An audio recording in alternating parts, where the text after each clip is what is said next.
She took her father's ashes and applied them to her cheeks like makeup.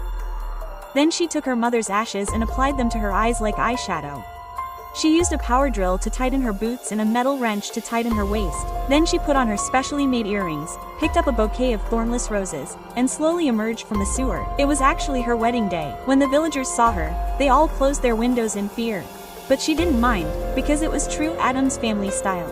As the joyous wedding music played, the bride slowly entered the wedding hall. But then Gomez remembered he had forgotten to bring the wedding rings. Just then, their pet thing came running and, as if by magic, brought them. Just as the priest was about to begin the wedding, some villagers arrived with flaming torches, intent on destroying these demons. Gomez quickly completed the wedding and told her family to flee immediately. But there was only one way out, but that too had been broken by the villagers. Now there was no way to escape, so they had to take up arms and fight, but they had no intention of hurting anyone. To save her family, Grandma stayed behind, giving everyone time to escape. Brother carried everyone on his shoulders and started climbing higher up the mountain. In the moonlight, they all felt alone and helpless. Even though they were safe now, people would see them and scare them away wherever they went. Then Gomes promised his wife that he would find a safe home for them, and thus their journey began.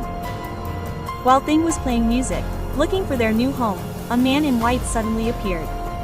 Thing couldn't stop in time and ran straight into him. They all quickly got out of the car and examined him.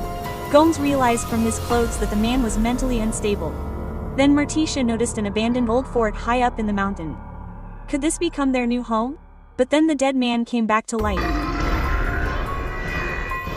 But Gomez said, "Thank you, old friend, now you must show us the way."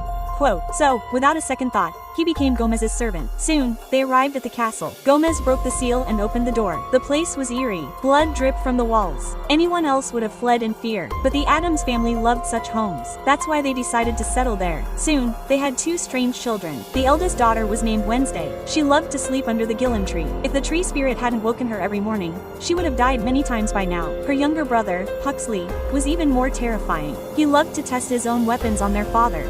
The siblings were very close. Wednesday's way of expressing love was to bury Puxley alive. And so, the Addams family lived happily in that eerie castle. Everything was going well, until one day, the fog surrounding the castle began to lift, and a beautiful little town appeared before them. At that very moment, real estate agent Margot was showing a new house to some clients. As soon as she pulled back the curtain, everyone was stunned. A spooky castle appeared on the mountain in front of them. Margot fainted from fear. When the castle was discovered, the Addams family decided to go and tell the villagers that they were not dangerous. But as soon as the villagers saw them, they were terrified. When they saw Pagali drinking water from the ground like a dog, they all panicked and ran away. From then on, the villagers started considering the Addams family monsters.